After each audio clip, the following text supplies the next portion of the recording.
Assalomu alaykum. Men bugun sizlarga stakancha yasashni ko'rsatmoqchiman.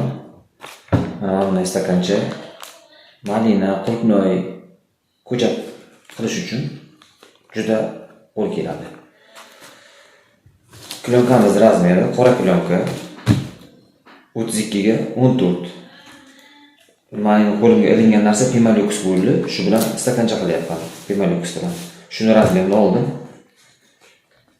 Mana klyonkani o'raymiz.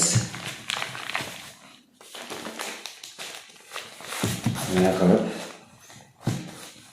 maniga skoch tayyorlab qo'yibman. Bu marjli skoch. Buni yopishtiramiz. Biroz ochib ketmasligi uchun da tagini qayiramiz.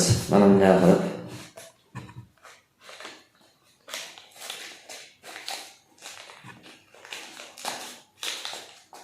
Qayriladi.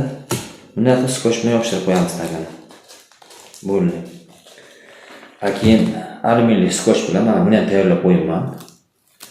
Alyuminli skoch bilan bunday qilib soatini yopishtirib qo'yamiz.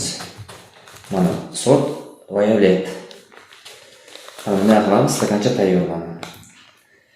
Keyin qaychi bilan tagini suv kechish uchun ikki joydan tish qo'yamiz bunday qilib mana. Bo'ldi. Tayyor stakancha mana. Bu stakancha bizga bemalol agarga ekilgan vaqt davrgacha yetadi. Mana stakanchalar soni